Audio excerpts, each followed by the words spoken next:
मोदी सरकार के 11 साल पूरे हो चुके हैं और इस चीज का जश्न सरकार मना रही है। लेकिन मोदी सरकार के 11 साल पूरे होने पर कांग्रेस ने मोदी सरकार की खामियों को एक बार फिर उजागर कर दिया है। कांग्रेस ने बता दिया है कि मोदी राज में सिर्फ बेरोजगारी बढ़ी है, सिर्फ गरीबी बढ़ी है, सिर्फ महंगाई बढ़ी है, रुपए का जो स्तर है वो लगातार गिरा है और इसके चलते मोदी सरकार एक बार फिर बुरी तरह घिर गई है। कांग्रेस ने एक बार फिर उस मुद्दे को उठा दिया है जिसमें उसका कहना है कि इतने सालों में एक बार भी पीएम मोदी ने एक सिंगल प्रेस कॉन्फ्रेंस नहीं की जहां पर पत्रकार उनसे सवाल पूछ सके, जबकि कांग्रेस की तरफ से लगभग हर मुद्दे पर, हर मौके पर प्रेस कॉन्फ्रेंस की जाती है। आपको याद होगा अविनाश जी, राहुल गांधी जब भारत जोड़ो यात्रा निकाल रहे थे तब उन्होंने बाकायदा हर हफ्ते एक प्रेस कॉन्फ्रेंस का या शायद हर राज्य की वो यात्रा कंप्लीट होने के बाद प्रेस कॉन्फ्रेंस का एक वो रखा था उन्होंने, और उसमें सवाल पूछे जाते थे पत्रकारों की तरफ से और उसका वो बाकायदा जवाब देते थे। लेकिन हमारे प्रधानमंत्री कोई प्रेस कॉन्फ्रेंस नहीं करते, जबकि इतनी बड़ी घटना हुई पहलगाम की, इस पर आम जनता को उम्मीद थी कि पीएम मोदी आगे आएंगे और बताएंगे कि आखिर इस घटना की वजह क्या रही। इसके अलावा जब ऑपरेशन सिंदूर के बाद दोनों देशों के बीच सीज फायर हुआ, पाकिस्तान और भारत के बीच जो संघर्ष चला, उसके बाद अचानक से 10 मई को सीज फायर कर दिया गया, उसकी जानकारी भी जो दी गई वो ट्रंप ने दी, लेकिन सरकार की तरफ से इसकी कोई जानकारी नहीं दी गई। तो इसको लेकर मोदी सरकार बुरी तरह घिरती जा रही है और कांग्रेस इस मुद्दे को तेजी से भुना रही है। और बड़ी बात यह है कि आने वाले समय में बिहार में विधानसभा चुनाव होने और उससे पहले कांग्रेस इस मुद्दे के सहारे एक बार फिर सरकार पर हमलावर है। लेकिन सरकार की तरफ से कांग्रेस के जो सवाल हैं या कांग्रेस के जो आरोप हैं उन पर जवाब देने के बजाय उल्टा कांग्रेस को घेरने की कोशिश की गई है। यानी पीएम मोदी के बचाव में अब पूरी बीजेपी की टोली उतर गई है और बाकायदा जेपी नड्डा ने प्रेस कॉन्फ्रेंस कर कांग्रेस को ही घेरने की कोशिश की है। तो अविनाश जी, आपके पास आना चाहूंगी कि ये बीजेपी की जो हमेशा रणनीति रहती है कि जब उस पर आरोप लगते हैं, जब उस पर सवाल उठते हैं, तो वो अपनी सरकार की काम गिनाने के बजाय कि अगर उन्होंने कोई काम किया है तो वो सामने वाले के सवालों का जवाब अपने काम के जरिए से दे सकते हैं, लेकिन वो करने के बजाय वो कांग्रेस को घेरने लगती है। इसकी क्या वजह है? ये सबसे बड़ा सवाल तो यही है कि आप अपनी उपलब्धियां बताइए, 11 साल में आपने क्या किया। अगर आप किसी पुरानी सरकार के को लेकर घेरने की कोशिश करते हैं तो वो तो आपने चुनाव के समय पर वो मुद्दे उठाए हैं। पिछली सरकार ने जो काम किया जनता ने उसको परिणाम भी दे दिया, लेकिन आपकी सरकार जो 11 साल से काम कर रही है उसने अब तक क्या किया? मोदी सरकार अपनी उपलब्धियों के नाम पर कोई भी चीज़ नहीं गिना पा रही है, उल्टा सिर्फ असफलताएं सरकार के खाते में दिखाई दे रही हैं। आप जीडीपी की दर को लेकर ही देख लीजिए, मनमोहन सिंह की सरकार के समय जो जीडीपी की दर थी वो 8% से भी ज़्यादा थी, जो आज 6% के आसपास आकर टिक गई है।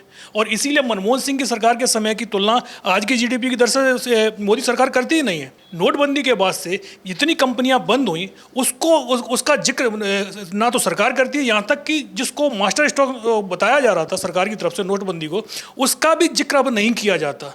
तो जो भी सरकार की योजनाएं थी, चाहे स्टार्टअप इंडिया हो या दूसरी तमाम इंडिया हो, मेक इन इंडिया हो, तमाम योजनाएं सरकार लेके तो आई और उसको मास्टर स्ट्रोक भी बताया, लेकिन 2 साल बाद वो योजनाएं कहाँ चली गई किसी को खबर तक नहीं लगी। और जब भी सरकार से उनकी उपलब्धियों की बात की जाती है तो फिर वो जो पुरानी सरकार है, कांग्रेस की सरकार है, उनके बारे में बताना शुरू कर देते हैं कि भाई जो ये सरकार की असफलताएं थी उसका जिम्मेदार नेहरू से लेकर और मनमोहन सिंह की सरकार तक को जिम्मेदार बता दिया जाता है, लेकिन अपनी सरकार की जो उपलब्धियाँ हैं उनको नहीं बताया जा रहा है।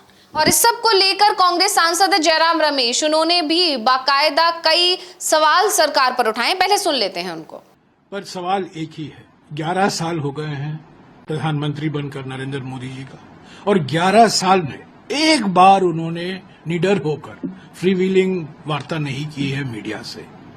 दुनिया में ऐसा कोई प्रधानमंत्री नहीं है, कोई राष्ट्रपति नहीं है जो अपने जो कार्यकाल होता है, जो अपने शासनकाल होता है, जिसमें मीडिया से वो उसकी बातचीत नहीं हो।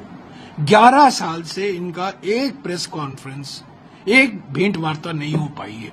हाँ, 1 साल पहले चुनाव के अभियान के दौरान producer, director, music director, cameraman, main actor Narendra Modi ji थे। उन्होंने कई इंटरव्यू दी और एक इंटरव्यू में उन्होंने कहा कि मैं नॉन बायोलॉजिकल हूं। वो तो 1 साल पहले। पर बिना स्क्रिप्ट, बिना लिखे, निडर होकर मीडिया से बात क्यों नहीं करते हैं? मीडिया से सवाल क्यों नहीं करते लेते हैं कि क्या किया आपने 11 साल से, क्या शासन में निरंतरता आपने देखी है। जो सवाल उठाए जा रहे हैं आपके शासनकाल के बारे में, जो सवाल उठाए जा रहे हैं कि पहलगाम के आतंकवादी अभी भी वो उनको गिरफ्तार नहीं किया गया है। कई सवाल उठे हैं। जो सीडीएस का खुलासा हुआ है सिंगापुर में, उसके बारे में चुप है। विशेष अधिवेशन नहीं बुलाना चाहते हैं पार्लियामेंट का, सर्वदलीय बैठक में वो मौजूद नहीं होते हैं। सवाल तो यही है ना। 12 बार राष्ट्रपति ट्रंप ने कहा है कि मेरे वजह से ये युद्ध विराम हुआ है भारत और पाकिस्तान के बीच में, मैंने करवाया है। इन दोनों देशों के बीच में अभी के लिए एक समझौता कराया है। और क्यों कराया है? राष्ट्रपति ट्रंप ने भी कहा है कि ट्रेड को लेकर उन्होंने दोनों देशों को धमकी दी थी कि अगर आप मेरे साथ व्यापार करना चाहते हो कि ये लड़ाई बंद करो। इस पर तो चुप है। तो हमारी मांग ये है कि 11 साल हो गए हैं प्रधानमंत्री, आप डरे क्यों हैं?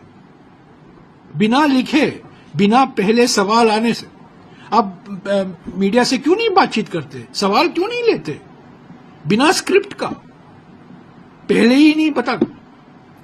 ये प्रोड्यूसर, डायरेक्टर, एक्टर नहीं चाहिए। आप जाइए, कहीं भी जाइए, भारत मंडपम में जाइए, विज्ञान भवन में जाइए, कहीं भी, और भेंट वार्ता कीजिए। राष्ट्रीय मीडिया से कीजिए, अंतर्राष्ट्रीय मीडिया से कीजिए, सवाल लीजिए।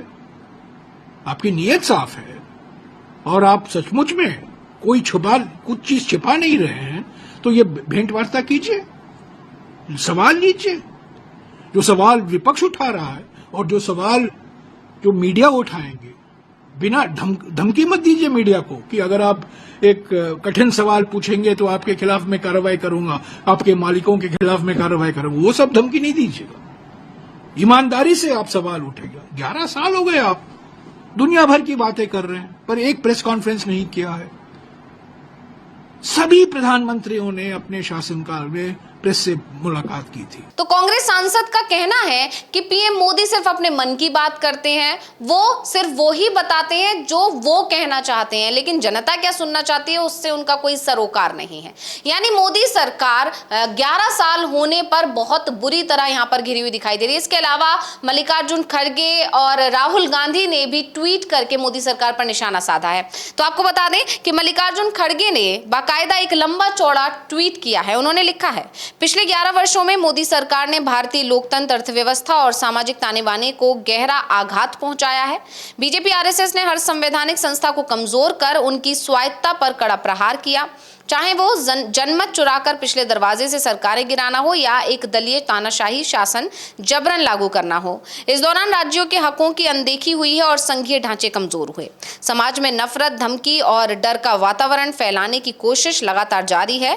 दलित, आदिवासी, पिछड़े, अल्पसंख्यक व कमजोर वर्गों का शोषण लगातार बढ़ा है। इनके आरक्षण व बराबरी के अधिकार से वंचित रहने की साजिश जारी है।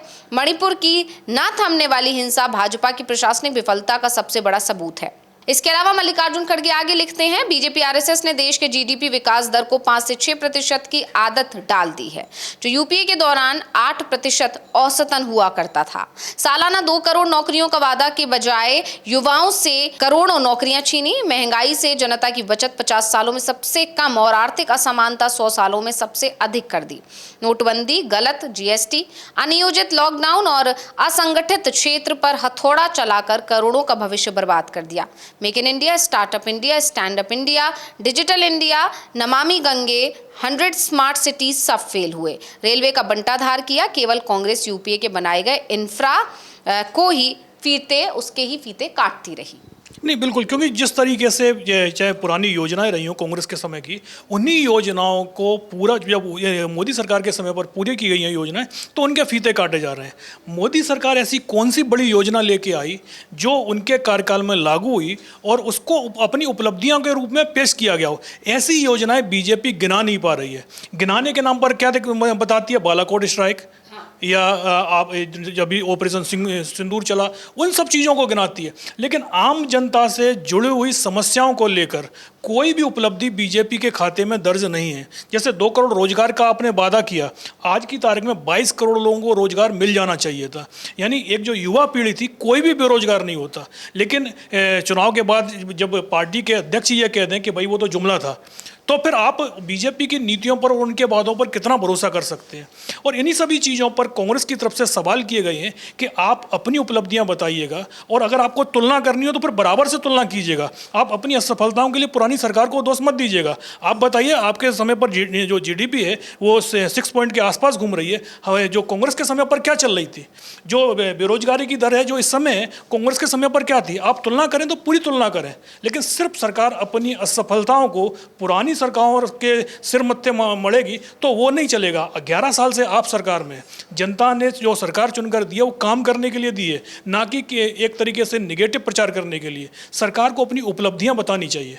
जी बिल्कुल, और बड़ी बात ये है कि अपनी उपलब्धियां तो बता नहीं पा रही है मोदी सरकार, बल्कि उल्टा जो बड़े मुद्दे देखे गए, जैसे नोटबंदी को लेकर लगातार सवाल उठते रहे कि कैसे आम जनता को लाइनों में लगा दिया, कई लोग भूखे प्यासे दम तक तोड़ दिया लोगों ने लाइन में लगे हुए। इतनी गर्मी और परेशान होते हुए लोगों की जो हालत थी उस दौरान देखी गई थी, उसको लेकर जेपी नड्डा का ये कहना है कि मोदी सरकार को सपोर्ट करने के लिए लोग लाइन में लगे। यानी पीएम मोदी के नेतृत्व पर इतना भरोसा था कि जनता लाइन में लगने के लिए खड़ी हो गई या लाइन में लगने के लिए तैयार हो गई। तो ये कहीं ना कहीं अपनी खामियों पर पर्दा डालने की कोशिश है अविनाश जी। हाँ, जैसे जेपी नड्डा बोल रहे हैं कि जनता मोदी सरकार के सपोर्ट में खड़ी हो गई, भाई मजबूरी थी, क्योंकि आपने सारे नोट बंद कर दिए थे और उसके बाद नोटबंदी को आज 7-8 साल हो गए हैं। बीजेपी के नेता ही उस चीज़ को बोलने को तैयार नहीं होते हैं, क्योंकि नोटबंदी से जो देश की जीडीपी थी वो रिवर्स गियर में चली गई थी। मोदी सरकार एक समय बोलती थी कि 2022 तक देश की जो जीडीपी है वो 5 ट्रिलियन हो जाएगी। आज 2025 आ गया है, 5 ट्रिलियन तो 2025 तक भी नहीं हो पाई है। अब नया बताया जा रहा है कि 26 तक होगी, 2047 तक 50 ट्रिलियन की बात हो रही है। आप वर्तमान की बात कीजिएगा, 2047 में क्या होगा? 2047 में तो नरेंद्र मोदी ही नहीं होंगे प्रधानमंत्री, तब तक 4 प्रधानमंत्री बदल गए होंगे। तो आप इस समय की बताइएगा, 11 साल से आपकी क्या उपलब्धियां हैं?